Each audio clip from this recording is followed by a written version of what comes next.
नमस्कार, मैं ऋषभ गौतम स्वागत करता हूं आपका हमारे podcast the fact with Rishabh के एक और एपिसोड में।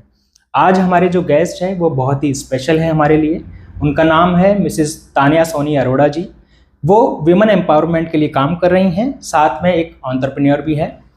Welcome to the show ma'am. Thank you so much Rishabh. And thank you so much कि आपने हमें टाइम दिया उसके लिए। तो मैम, मैं आपसे ये जानना चाहता हूँ कि अबाउट योर जर्नी, कि आप एज ए वुमेन एम्पावरमेंट के लिए काम कर रही हैं, साथ में आप एंटरप्रेन्योर भी हैं।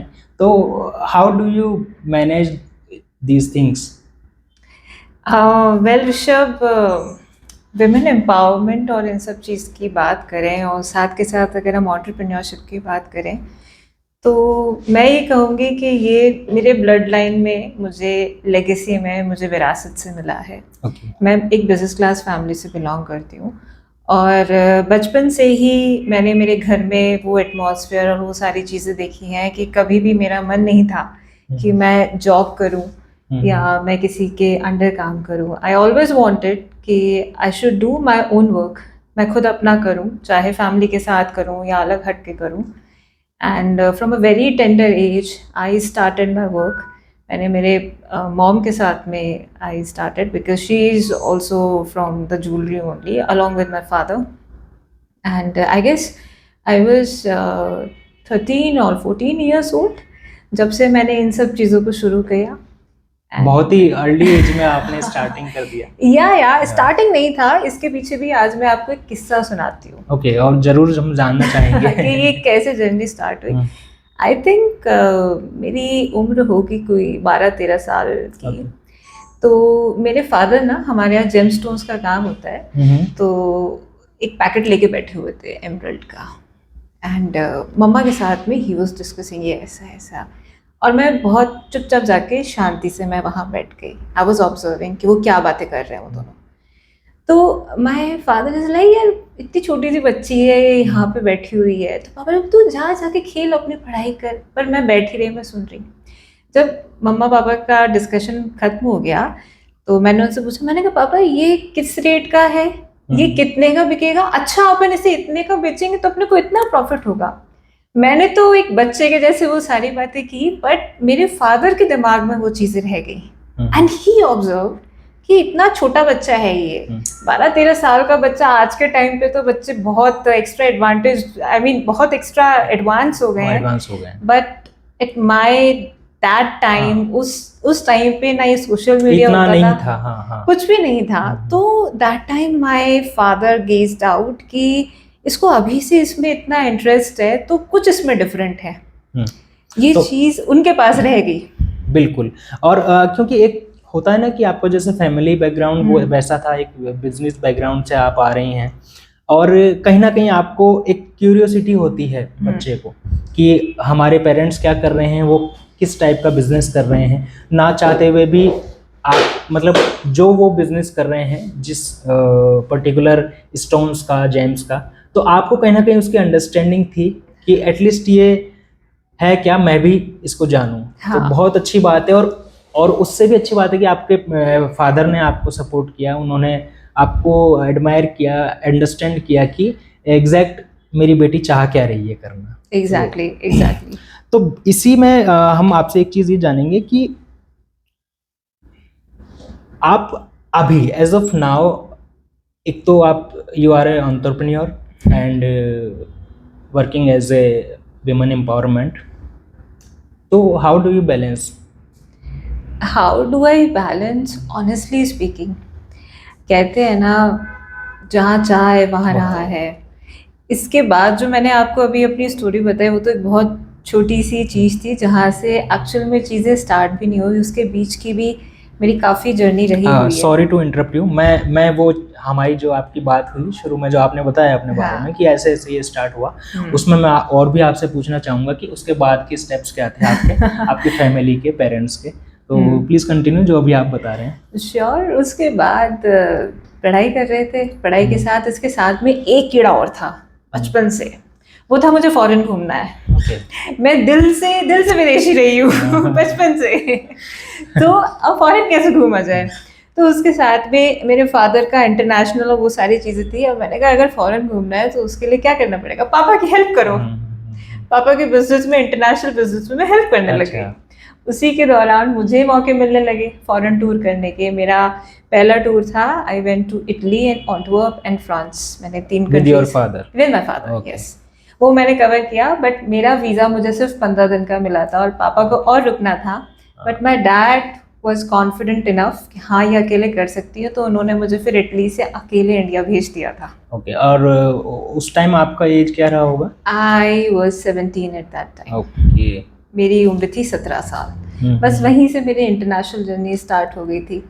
देन 2014 में I was the member of FICCI Delhi. I represented India in Turkey वहाँ पे। So there were 3-4 cities, Izmir, Antalya, Istanbul, there I represented. And मैं थोड़ा अपनी एजुकेशन के बारे में भी बता दूँ। I am CFA level 2 and I have done my MBA from Kellogg's University Ahmedabad in finance. And मैं वैसे अपना MBA करने के लिए लंदन जाने वाली थी। कुछ ज़िंदगी की हाथ से तो नहीं बोलूँगी मैं, कुछ ऐसी चीज़ें हुई कि MBA करने जा रही थी, लंदन चली गई माइनिंग करने घाना। तो माइनिंग वाला ये कैसे टर्निंग पॉइंट आया आपका? माइनिंग का टर्निंग पॉइंट ये भी बड़ा इंटरेस्टिंग सा था। मेरे फादर के ऑलरेडी माइंस थी जाम्बिया में, एमरल्ड माइंस थी। तो अफ्रीकन से ऑलरेडी वी वर एक्वेंटेड। और मैं डिप्लोमेट्स जितने हमारे इंडिया में, जितनी एम्बेसीज, हाई कमीशंस हैं, मेरा काफ़ी सालों से है ना उन लोगों के साथ में इंट्रैक्शन वगैरह रहता था। तो उनके इवेंट्स, सेमिनार्स में वो अटेंड करती थी। So there was a troupe where almost 172 countries participated and I was invited in that event. वहाँ पर I met with the politicians. The politicians are Indian politicians? No, Ghanaian. Okay. They all were Ghanaian. Delhi में हुआ था वो event, तो 15-20 politicians वो सब आए थे। Eventually I met them and because Africans हैं तो अफ्रीकन्स के साथ में मेरा इंटरेक्शन वगैरह वो सब रहता था। तो I was very comfortable meeting them, talking them. और जब उन्हें पता चला कि ऐसा है तो उन्होंने भी इंटरेस्ट लिया and they invited me to Ghana. मैं मेरे फादर के साथ फर्स्ट टाइम, मैं उससे पहले मैं कभी अफ्रीका नहीं गई थी, नेवर। ये जस्ट जो आपका वहाँ अफ्रीका जाना हुआ, वो टूर हुआ, वो जस्ट बिजनेस पर्पस था? बिजनेस पर्पस, क्योंकि वहाँ पे माइनिंग थी। मैं ऑनेस्टली मैं जब जा रही थी ना, मुझे ये नहीं पता था मैं किस लिए जा रही हूँ। बस ये पता था कि हाँ कुछ बिजनेस एंड ऑल है, अफ्रीका है, so let's explore. But purpose आपको नहीं पता था कि क्या? It was not defined, it wasn't defined, we were just going to Ghana. गए एंड वो टूर था मेरा अराउंड फॉर अ मंथ। उसमें all back to back meetings, networking, इस तरीके की, and with all you know all HNIs, diplomats and politicians, all cream class. So my dad was like कि भाई तूने क्या कर रखा है यहाँ पे, तो कब से जानते हैं इन लोगों को? मैंने कहा मुझे भी नहीं पता कि ये क्या हो रहा है, मैं तो सिर्फ इन लोगों से इस लॉबी से सिर्फ एक बार मिली थी एंड बैक टू बैक जैसे पता नहीं कब से शायद वो लोग मेरा इंतजार कर रहे थे। क्योंकि आपका इंटेंशन था ना, और क्योंकि आपका उनके साथ में कनेक्ट था पहले से भी, आप इंटरेक्ट कर रहे थे उनसे। और कहीं ना कहीं क्यूरियोसिटी होती है जो कि आपके अंदर थी, तो वो पॉसिबल तभी हो पाया है। yes it was there and Almighty actually supported me. मैंने 2014 to 2016 I did extensive research after reaching there, क्योंकि एक तो वो था गोल्ड, शुरू से गोल्ड और इन चीज़ों से बहुत प्यार रहा है, स्पेशली इंडियन विमेंस को तो रहता ही है। Exactly that is another factor. फिर लॉबी भी अच्छी मिल गई, लोग भी अच्छे मिल गए मुझे। जो मेरा पार्टनर मिला, his name is Reese diamonds, वो भी बहुत अच्छा। मैंने स्टार्ट किया, 2 साल रिसर्च किया एक्सटेंसिवली। मेरे फादर भी मेरे साथ होते थे, कई बार मैं अकेली होती थी, तो 2 साल पहले समझा। ऑलमोस्ट मैंने eastern region to central region to western region, क्योंकि यही गोल्ड बेल्ट है, पूरा मैंने right from Accra to Kumasi, Tamale, then फुफोसी, ओफूरा, जहाँ हमारी साइट है, एनिनेम, all these places I explored there.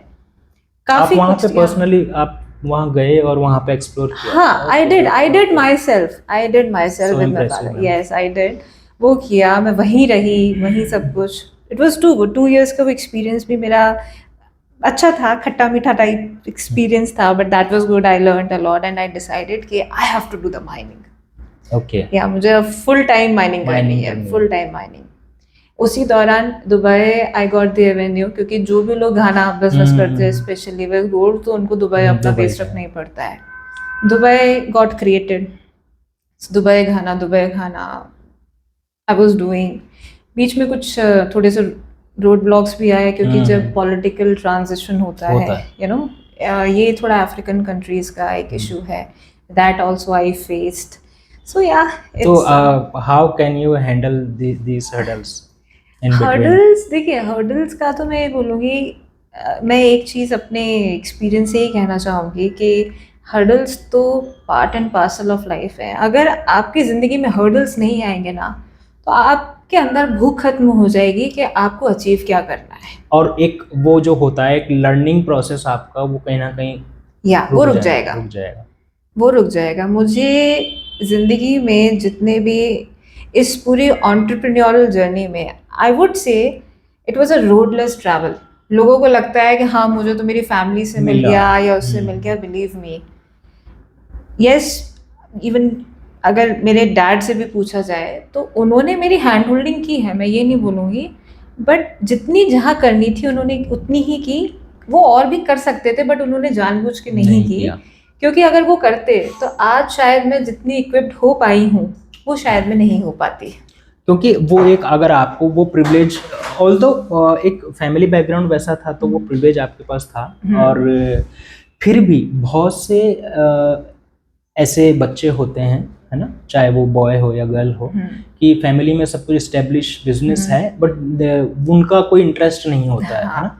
तो योर पेरेंट्स बहुत लकी हैं आपके पेरेंट्स की, आपका इंटरेस्ट था और आप इतना मतलब क्यूरियस थी उस चीज़ को लेके, और पैशनेट भी थी। Without passion you can't. हाँ, नहीं तो होता। वो बहुत ही इम्प्रेसिव रहा है आपका।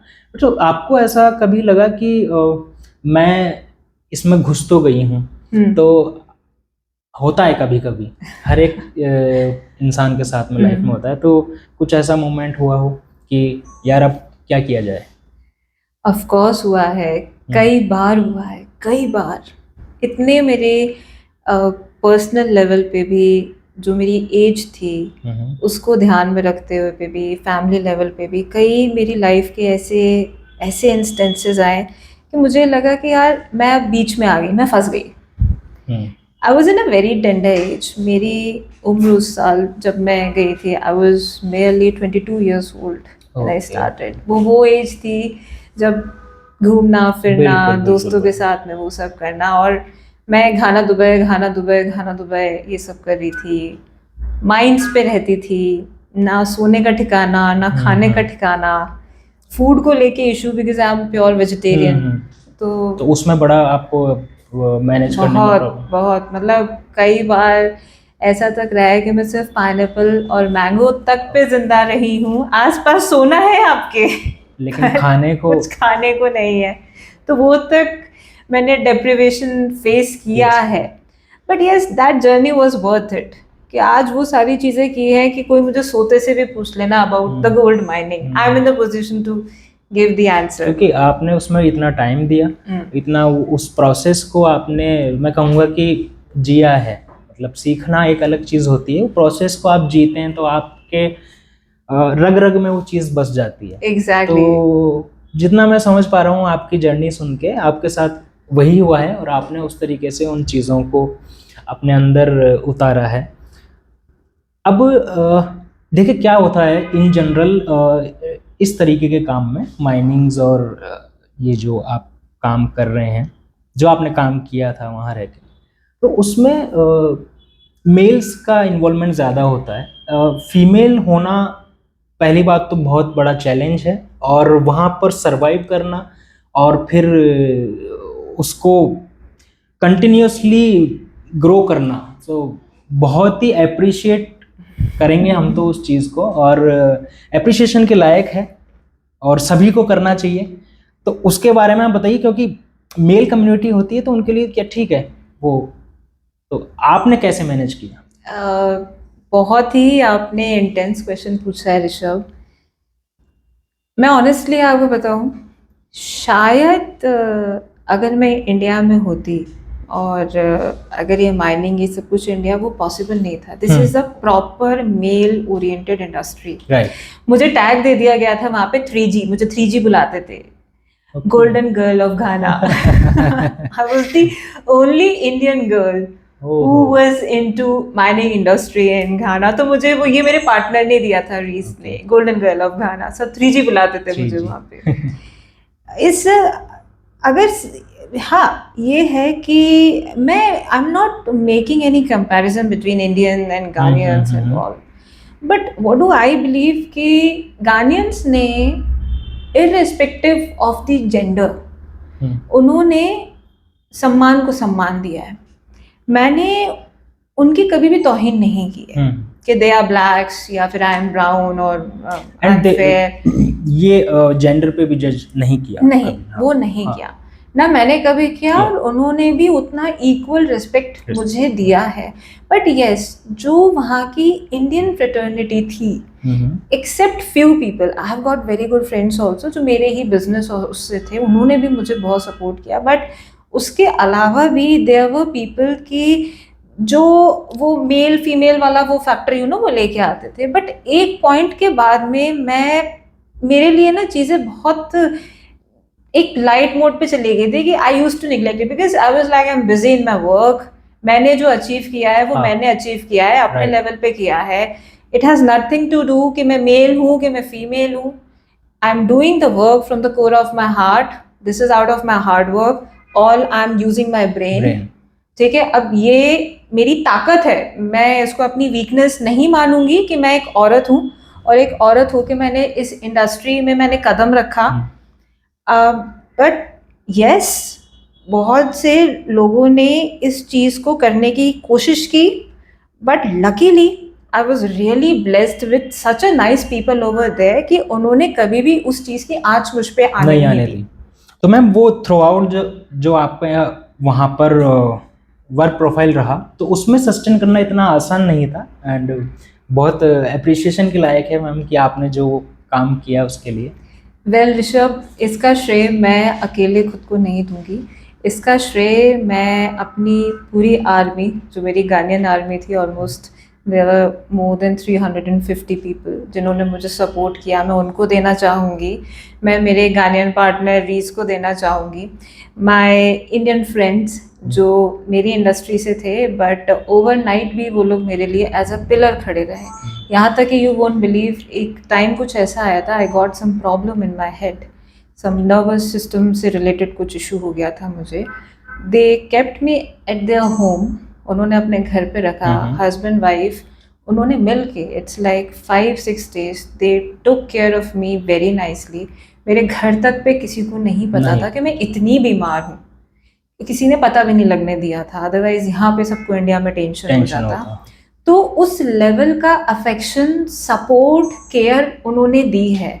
तो ये सिर्फ मेरा अकेले का किया हुआ नहीं है, ये उनका उसमें बहुत बड़ा क्रेडिट। एंड बिलीव मी, उन सब के लिए आज ये लगता है कि मनी सेकेंडरी, की जो एक्चुअल मेरी कमाई है ना, वो रिलेशंस हैं जो मैंने वो कमाए, रिलेशंस है। और कहीं ना कहीं क्या होता है, ह्यूमैनिटी उनकी तरफ से भी थी, वो आपको इतना हर चीज़ में उन्होंने आपको सपोर्ट किया, और कहीं ना कहीं आपका भी था, क्योंकि आप अगर किसी के साथ में जैसा ट्रीट करते हैं वैसा आपको ट्रीटमेंट वापस मिलता है। तो यही चीज़ है, और हम आपसे यही जानना चाह रहे हैं आगे कि जैसे आप वहाँ पे रहे और जो आपने अपना वर्क प्रोफाइल बताया कैसे आप उसको मैनेज करते थे, तो आपको फिर ऐसा लगा कि मुझे अपने कंट्री में मूव करना चाहिए वापस? ऐसा तो नहीं, उस टाइम पे तो नहीं बोलूँगी कि जब मुझे लगा, वो एज पर सर्कमस्टांसेस हुआ कि मुझे इंडिया मूव करना पड़ गया। क्योंकि क्या था, मेरी ना तबीयत काफ़ी ख़राब हो गई थी घाना में, likewise I told you, because of lack of food, थोड़ा खाने का और वो मुझे इशू था। And I survived only on fruits even for 4 days 5 days in a stretch. I got some intestinal problem, and यहाँ इंडिया आके फिर मेरी सर्जरी हुई। I was almost like bed ridden for 6 to 8 months।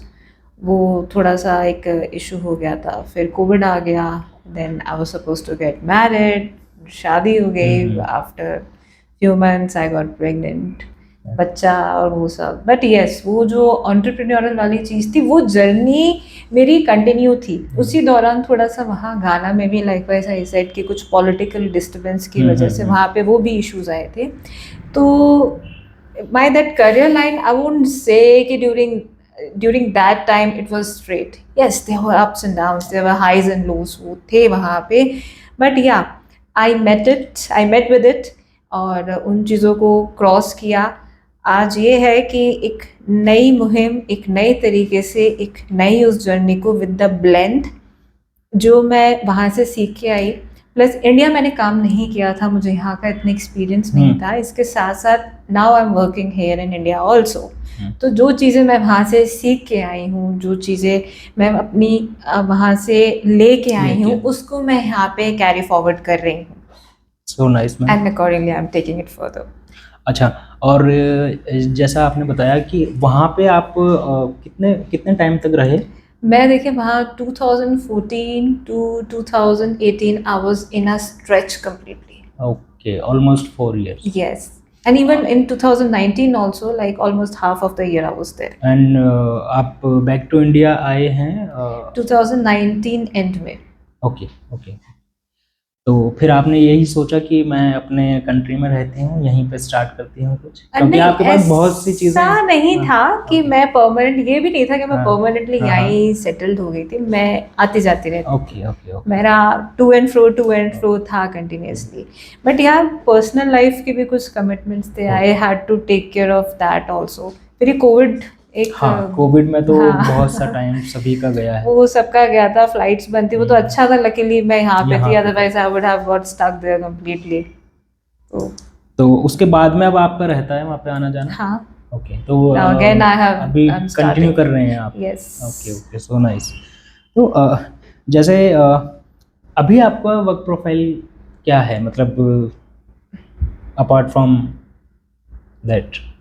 अभी मेरा work profile ऐसा है कि what I am doing that is going on, क्योंकि अब वो बीच हम बो चुके हैं वहाँ पे, क्योंकि इतने साल वहाँ पे किया है। That work is on its own pace, वो चल रहा है। यहाँ हम इंडिया आने के बाद में we have launched our own brand along with the collab with one of the brand. So this is known as Aditraj Renayas. Aditraj is one of जो ये brand है, it's one of my partner, and Renayas, this is on the name of my own daughter. Okay, जिस पे launch किया है। तो with the collab of these two brands, we are taking it further in order to create the realm of financial freedom by building the Indian economic army. Okay. This is what we are doing and backed up by the gold.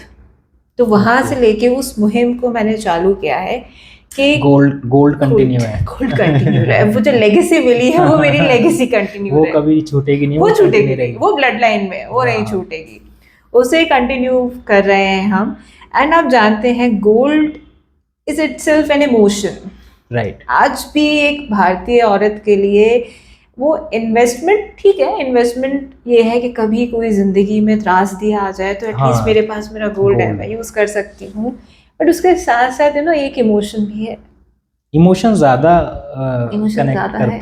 Connect करता है कि, और जिस तरीके से prices बढ़ रहे हैं, फीमेल्स के लिए ये प्लान आउट करना कि मैं किस तरीके से गोल्ड अपने पास में सेव कर सकती हूँ, कैसे मैं उसे मल्टीप्लाई कर सकती हूँ, उस चीज़ की awareness I am spreading in the market. Okay okay.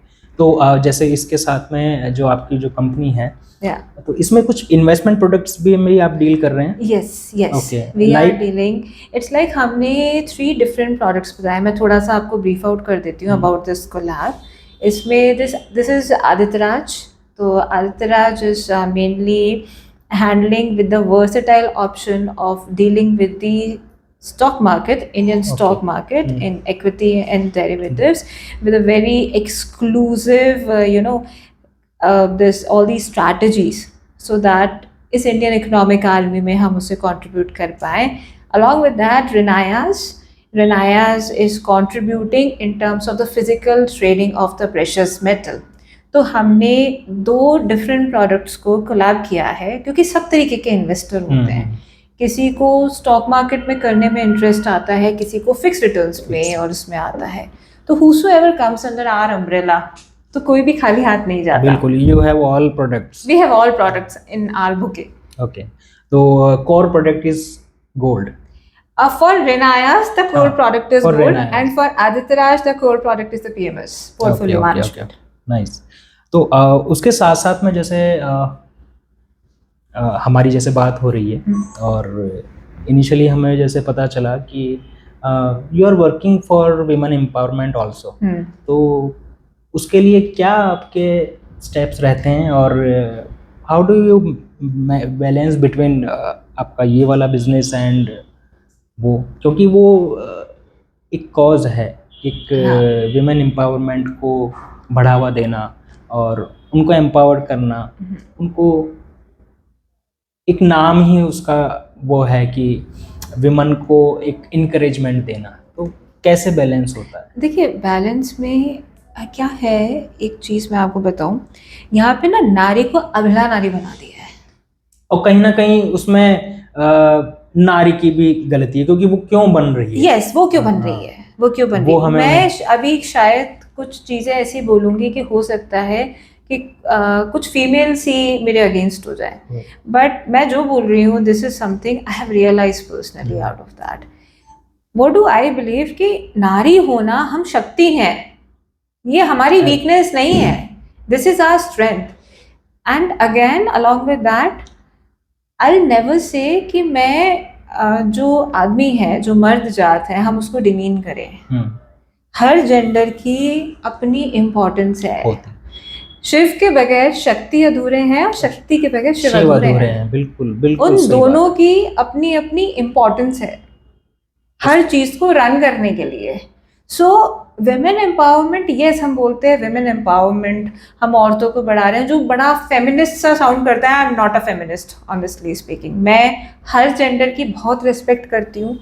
मैं इंसान पर्सन टू पर्सन उस चीज़ों को, मैं उस चीज़ पे मैं एवेलुएट करती हूँ। ये नहीं कि कोई औरत है कि अरे उसको लेके करो। हाँ, वुमेन एम्पावरमेंट के लिए हम कर रहे हैं कि जो लेडीज़ या जो फीमेल्स जिनको ऑप्शंस नहीं मिल पा रहे हैं या जो कोई एक्सप्लोर नहीं कर पा रही, अपॉर्चुनिटीज़ नहीं मिल पा रही because of the certain responsibilities they have from their family, तो उनके लिए हम किस तरीके से सोर्स ऑफ इनकम जनरेट कर पाए, वो मुहिम मैंने एक चालू की है। Slowly and gradually within 1 year there are lots of things coming on the table, जिससे you will realize and the society will realize कि कैसे घर बैठे भी they can create the income possibilities for themselves, जिससे वो अपने घर का भी टेक केयर कर पाए, बच्चों का भी टेक केयर कर पाए और खुद भी इंडिपेंडेंट हो पाए। क्योंकि औरतों में honestly speaking Rishabh, I am an independent women, एक चीज़ होती है, एक इंस्टिंक्ट होता है औरतों में कि कभी भी ना अपने हस्बैंड के आगे हाथ फैलाकर पैसे मांगने में ना वो शर्म आती है। राइट, ये चीज़ है। बिल्कुल। तो दोस्त जिनको कि अपना स्वाभिमान या वो चीज़ें उतना है, it has nothing to do to showing to attitude to your own husband और to your own life partner, but एक अपनी सेल्फ होती है कि हाँ ये मेरा है, मैं अपने बच्चों के लिए कर रही हूँ, मैं इमरजेंसी फंड क्रिएट कर रही हूँ कि कभी मेरे हस्बैंड को ज़रूरत पड़ गई तो मैं बोल पाऊँ ये मेरे पास है, लो तुम रखो, डू इट। और ये बहुत अच्छी बात है क्योंकि इंडिपेंडेंट हर किसी को होना चाहिए। Exactly. और ख़ास तौर पे महिलाओं को, हमारे देश की महिलाओं को तो ज़रूर होना चाहिए। और कहीं ना कहीं बहुत सी महिलाएं समझ रही है और वो कर रही हैं। आपकी तरह बहुत सी इंस्पिरेशन है हमारे कंट्री के अंदर जो उनको एम्पावर करने में लगी हुई हैं। तो कंटिन्यू मैम। और ये तो देखो क्या होता है कि अपनी अपनी लाइफ सभी जी रहे हैं, चाहे वो मेल कम्युनिटी हो, फीमेल कम्युनिटी हो, हमारा समाज हो या हमारे देश में लोग सरवाइव कर रहे हैं, सभी तरीके के लोग हैं। अब जो तबका थोड़ा सा डीग्रो है, वो ग्रो नहीं कर पा रहा है, तो उसको अगर आप उसको सहारा दे रहे हो तो वो एक अपने आप में बहुत बड़ी चीज़ होती है, बहुत अप्रिशिएट करना चाहिए, जितना हो सके उतना अप्रिशिएशन मिलना चाहिए। तो मैम आपसे यही हम खुद इंस्पायर होते हैं कि ऐसी फीमेल्स हमारी कम्युनिटी में, हमारे समाज में और भी होना है और होनी चाहिए, और सबको वो इंस्पायर करें और हम उनसे इंस्पायर हो, इंस्पिरेशन लें। इसके साथ में आपको जो ये आप काम कर रही हैं वुमेन एम्पावरमेंट के लिए, तो चैलेंजेस तो बहुत आते होंगे आपको। चैलेंजेस, यस, लाइन लगी हुई है चैलेंजेस की। अगर आप चैलेंजेस की बात करें, they are every now and then, but believe me, मैं उन चैलेंजेस को भी हंसते हंसते मैं ले रही हूँ, क्योंकि अगर मैंने इन चैलेंजेस को मैं दिल से लगाने लग गई तो वो तो दुनिया बैठी हुई है आपको तोड़ने के लिए। बिल्कुल बिल्कुल। और सबसे बहुत आसान काम होता है वो, अगर कोई किसी को आपको गिराना है नीचे। सो या एज अ ह्यूमन कभी कभी कुछ चीज़ें इस तरीके की भी हो जाती हैं जहाँ ये लगता है कि आप किसी के लिए, आपको मतलब भी नहीं है उन लोगों से, because you are so much busy in your things, फिर भी you are doing something for the betterment of the society, for the upliftment of the society, और वो लोग आपको गिराने के लिए लगे हुए, जबकि उनका आपसे कोई लेना देना नहीं है, आपको उनसे कोई मतलब नहीं है, उनको बिल्कुल। आपसे मतलब नहीं है। Then why? And I take it like कि ठीक है, जहाँ पर अच्छी चीजें होती हैं तो कुछ लोग उसको खराब करने के लिए आते ही आते हैं, हैं। बट अगर वो तो चाहते ही हैं कि मैं उसे दिल पे ले लूं, those people want that, but I don't make myself that weak कि मैं उस चीज़ को दिल पे लेके, जो मेरी एक्चुअल प्रायोरिटीज़ है मैं उनको पीछे रख दूँ और मैं उन चीज़ों को दिल पे लेके बैठ जाऊँ, और मैं जो चीज़ें मुझे अलॉट की गई हैं मुझे करना है मैं उनको ना करूँ। क्योंकि उनका वो कंसर्न ये रहता है कि है ना, किसी जो देखो अच्छा काम किसी से होता नहीं है, और कोई कर रहा है तो वो करने नहीं देते। मोस्ट ऑफ द पीपल ऐसे ही हैं हमारे कम्युनिटी में, हमारे समाज में। लेकिन ठीक है, आपने जैसा कहा कि अगर उनसे मैं डर के या उनसे घबरा के मैं बैठ जाऊंगी तो, क्योंकि उनसे हमें मतलब नहीं है, मतलब नहीं है। बहुत सही बात है मैम, और कंटिन्यू रखना चाहिए, और यही तो एक इंस्पिरेशन बनता है फिर बाकी और के लिए। तो अच्छा, इसमें क्या होता है ना कि हम लोग बात करते हैं विमेन एम्पावरमेंट की, एक सोशल कॉज है, और आप जैसी महिलाएं हैं जो इतना अच्छा काम कर रही हैं, उनको साथ में लेकर चलना चाहती है। बट कहीं ना कहीं क्या होता है कि चैलेंजेस की, जैसे हमने बात, एक चैलेंज को मैं भी एड्रेस कर पा रहा हूँ कि रूरल एरियाज़ में, जो हमारे ग्रामीण क्षेत्र होते हैं, उनमें महिलाओं को कैटर करना, उनसे बात करना, उनको समझाना, वो बड़ा मुश्किल काम होता है। तो आपका कभी ऐसा सामना हुआ? ऑनेस्टली स्पीकिंग, आपने बहुत अच्छा सवाल किया है। ये जो जिस मुहिम को हम अभी चला रहे हैं फॉर वुमेन एम्पावरमेंट, डेफिनेटली ये हमारी सेमी अर्बन लेडीज़ के लिए हम अभी कर पा रहे हैं, बट या फॉर रूरल एरियाज़ जो वहाँ पे लेडीज़ हैं उनके लिए भी something we want to do. मैं अभी ज़्यादा तो कुछ नहीं बोलूँगी, मैं अभी एक प्रोजेक्ट के बारे में आपको बता देती हूँ। इंडिया से अभी एक चीज़ काफ़ी ज़्यादा प्रोमिनेंटली एक्सपोर्ट हो रही है, दैट इज़ जो अपने ये गोबर बेस्ड प्रोडक्ट्स हैं, राइट। एंड उसमें जो सबसे बड़ा योगदान है वो उन रूरल एरियाज़ के लोगों का है। तो वो project is already in pipeline, या जो अपने गोबर बेस्ड प्रोडक्ट्स हैं, जिसमें कि ड्राई फर्टिलाइज़र जो इस पे आ गया, ऑर्गेनिक हो गया, इसके प्रोडक्ट्स है, they are lots of things in that. तो वो एक काफ़ी अच्छा मुझे एक एवेन्यू लगता है जिस पे वी आर वर्किंग ऑल्सो। या सो काफ़ी ऐसे टूल्स आ रहे हैं जिसकी मदद से वो अपने घर पे ही रहकर उन प्रोडक्ट्स को बना सकती हैं, जो कि इंडियन मार्केट में भी जिनकी खपत काफ़ी ज़्यादा है, और उससे ज़्यादा इंटरनेशनल मार्केट में उनकी डिमांड आज की तारीख में कहीं ज़्यादा है। इससे हम क्या कर सकते हैं कि जो रूरल एरियाज़ की जो विमेन हैं उनको हम एम्प्लॉयमेंट दे सकते हैं, राइट, क्योंकि उनको काम मिलेगा। एग्जैक्टली, और काम मिलेगा तो उनको कहीं ना कहीं सोर्स ऑफ फंडिंग जनरेट होगा। बिल्कुल बिल्कुल।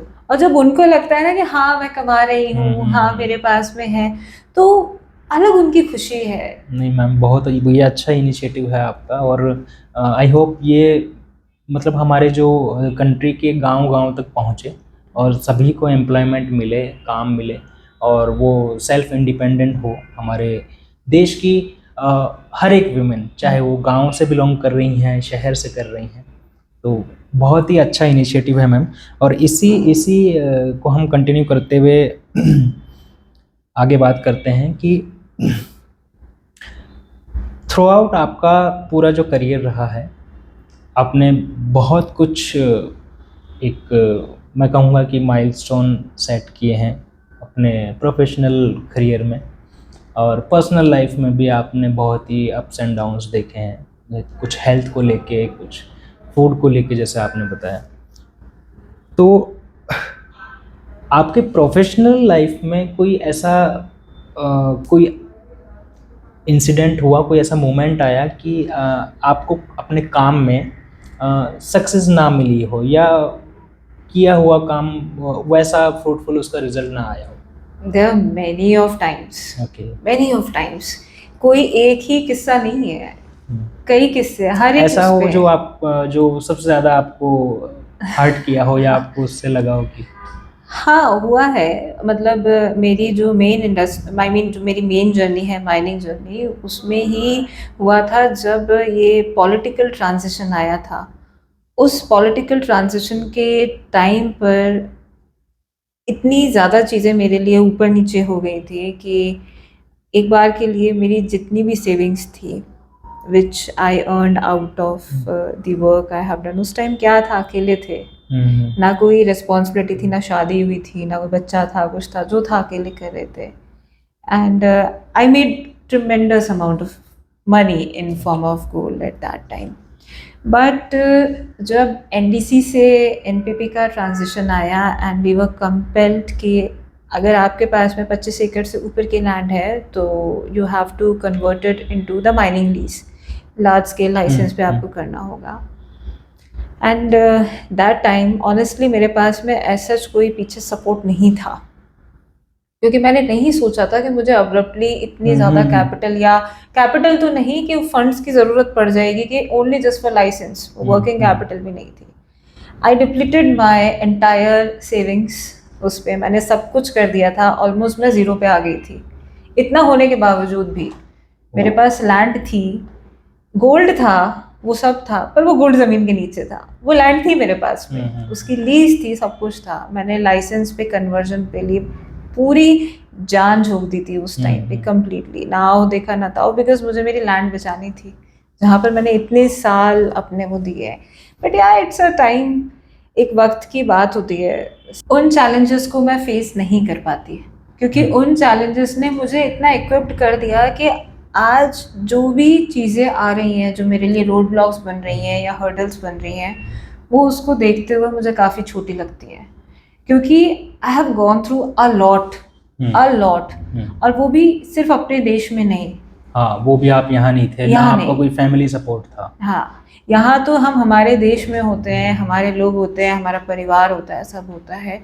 मैं तो उस जगह से आई हूँ, मतलब मेरे करियर की तो शुरुआत उस जगह से हुई है जहाँ पे कोई भी एक इंडियन जाना नहीं चाहता, right. So you know it's just whenever I feel like ना, इफ समवन इज लाइक, कि जहाँ उनको लगता है कि वो मेरे लिए रोड ब्लॉक्स करे, तो मैं सिर्फ एक ही थॉट देती हूँ कि आप उस इंसान की जिंदगी में रोड ब्लॉक दे रहे हो, जिसने की जिंदगी की वो सफर ही रोड ब्लॉक्स पे चल के आई है। राइट, मतलब आप रोड ब्लॉक्स दे रहे हो, लेकिन उस इंसान को दे रहे हो जिसने खाई पार की हुई है। हाँ, खाई पार की, मैंने तो रोड ब्लॉक को ही अपने रोड बना रखा है। Right ma'am. For me it's not a very तो ये पूरा जो इंसिडेंट हुआ आपका, तो इसका पेरेंट्स को तो पता होगा ही, उनसे भी डिस्कशन? सबको पता है। मैंने बहुत कुछ, honestly Rishabh, I have gone through a lot at that time. बहुत कुछ हुआ है उस टाइम पे, and specially my that age bracket which I was in, emotionally, mentally, काफ़ी चीज़ें मुझे हिट की हैं, काफ़ी ज़्यादा। मतलब उस हद तक कि कई बार ये आने लगता था मुझे कि परमात्मा की दया से थोड़ी ठीक ठाक पढ़ी लिखी भी हूँ मैं, सब कुछ है, कि वाई मी, मैं तो बार बार फिर वही दिमाग में आने लगता था कि यार मैं तो एमबीए करने लंदन जा रही थी, एमबीए करने लंदन जा रही थी, मैं क्यों आ गई? शायद मैं लंदन होती, अभी एमबीए कर लिया होता, मैं कहीं और होती, एक अच्छी एक जॉब होती या अपना ही खुद का बिजनेस होता, क्योंकि जॉब नहीं करनी थी, एक एस्टैब्लिश्ड बिजनेस में किसी अच्छी कंट्री में कर चुकी होती। Why me, why me?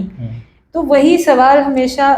But at the end फिर मैंने अपने मन को यही समझाया कि ये मेरी डेस्टिनी थी, ये मेरा प्रारब्ध था जो मुझे भोगना था। और आपने उसको बहुत अच्छी तरीके से पार किया। और हम यही कहेंगे कि पार क्या किया आपने, उसको एक तरीके से जीता है। मतलब एक किसी गढ़ को जीतते हैं ना, उस तरीके से हम, क्योंकि आपकी होल जर्नी जो रही है नहीं, जीतने वाली तो कोई चीज़ नहीं। आज भी मैं आई वोंट से कि मैंने कोई भी चीज़ जीती है, नहीं, बट मैं एक इन जनरल हमें इन शब्दों का इसलिए हम इस्तेमाल कर रहे हैं कि आप किसी भी परेशानियों से आप रुकी नहीं हैं। कोई भी हर्डल्स आपकी लाइफ में आए, आपके प्रोफेशनल लाइफ में आए, तो आपने उन सभी को पार किया और आपको एक खुद पे भरोसा था। और हर एक इंसान को, हर एक विमन के अंदर यह होना चाहिए। सबसे पहले तो आपको अगर खुद पे भरोसा होगा ना, तो आप कहीं भी डिफीट नहीं करेंगे। ये चीज़ तो है। राइट। तो ये बहुत अच्छी इंस्पायरिंग स्टोरी रही है आपकी मैम, और बहुत अच्छा लगा आपसे बात करके। अब मैं आपसे एक क्वेश्चन और पूछना चाह रहा हूँ कि इन फ्यूचर आपकी क्या स्ट्रेटेजी है, क्या प्लानिंग्स हैं? अभी आप एज ए वर्किंग एंटरप्रेन्योरशिप जैसे आप काम कर रही हैं, वुमेन एम्पावरमेंट के लिए काम कर रही हैं, और आपकी पर्सनल लाइफ को बैलेंस कर रही है। Now you are mother, now you are wife. और तो कैसे बैलेंस, तो आपने बता दिया कि बैलेंस तो लाइफ को कैसे किया जाता है, वो बखूबी आपसे सीखेंगे सभी हमारे व्यूवर्स। और हम बस सिर्फ आपकी प्लानिंग्स को जानना चाहते हैं, स्ट्रेटेजी को जानना चाहते हैं। मेरी स्ट्रैटेजी देखिए क्या है ना, ये मेरा पर्सनल है। स्ट्रैटेजी कोई भी चीज़ हम बहुत पहले से तय करके हम किसी चीज़ को नहीं रख सकते। किसी भी चीज़ को स्ट्रैटेजी बनाने के लिए अब्रप्टली जब सिचुएशन आती है, आपको वहाँ पर रिस्पॉन्ड करना पड़ता है। मैं अगर ये सोचूं कि हाँ, आज से आगे आने वाले 10 साल या 20 साल उसमें मेरी ये स्ट्रैटेजी रहेगी, क्योंकि प्री प्लानिंग हम करते हैं तो वो हमें पता नहीं है ना कि कल क्या होगा। It never works. ये मैं अपने पर्सनल तजुर्बे से बता रही हूँ ऋषभ आपको, क्योंकि मेरे साथ हुआ है। मैंने सोचा कुछ, हुआ कुछ। ये इन सारे जो इंसिडेंसेस मैंने आपको शेयर किए, जो भी इंसिडेंट्स हुए मेरी लाइफ में, ये मुझे एक चीज़ सिखा के गए कि सिचुएशन कोई भी आ जाए, आपको हर सिचुएशन के लिए हमेशा खुद को तैयार रखना चाहिए। And specially for worst case scenario, कि कभी भी किसी भी मोमेंट पे कोई भी चीज़ गलत हो सकती है, क्योंकि अच्छा तो सबको अच्छा लगता है, बट गलत चीज़ों के लिए हमारी प्रिपरेशन नहीं होती। तो अगर आप प्रिपेयर्ड हो, उस टाइम पे अगर कोई वर्स्ट केस सिनेरियो जनरेट हो जाता है, तो आप उस सिचुएशन को कैसे कोप अप करोगे? हाँ, उनको हैंडल करना वो आना चाहिए। वो स्ट्रैटेजी हमेशा आपके दिमाग में होनी चाहिए। ये बहुत अच्छी बात कही है मैम आपने कि क्योंकि प्री प्लानिंग हम कर भी लें तो प्री प्लानिंग से कुछ होता नहीं है, क्योंकि हमें पता नहीं ना कल क्या होगा, परसों क्या होगा। राइट। तो अनसर्टेनिटी होती है। बट आप ये है कि आप, जैसा कि आपने कहा कि आपको बस सिचुएशन को हैंडल करना आना चाहिए, और जो भी इंसिडेंट हो रहा है उस टाइम, जैसे अगर करंट सिनेरियो की बात करें, हम अभी जो प्रेजेंट में हम यहाँ बैठे हैं, हम एक सेकंड आगे का भी नहीं बता सकते। एग्जैक्टली। तो ये बहुत अच्छी बात है मैम। आप सिर्फ अगर आपको डीलिंग करना आ गया सिचुएशन से, तो आप लाइफ के हर एक हर्डल से जीत पाएंगे, उसको पार कर पाएंगे, जैसा कि मैम ने बताया। And thank you so much ma'am, हमारे साथ में बने रहने के लिए, हमारे चैनल को टाइम देने के लिए। और it's an honour to us कि हम आपसे बात कर पाए, और आपकी होल जर्नी बहुत इंस्पायरिंग रही है, और आई होप कि हमारे व्यूवर्स के लिए भी ये इंस्पायरिंग रहे, और वो आपसे बहुत कुछ सीखेंगे, जानेंगे। आपकी जर्नी से उनको पता लगेगा कि how they are balancing their life, personal and professional life को कैसे बैलेंस किया जाता है। और एज ए विमेन आपको क्या क्या चैलेंजेस आते हैं और उन चैलेंजेस से आपको कैसे डील करना है, तो वो मैम ने हमारे पॉडकास्ट इंटरव्यू में बखूबी बताया है। तो thank you so much again ma'am. Thank you so much, Rishabh, for this.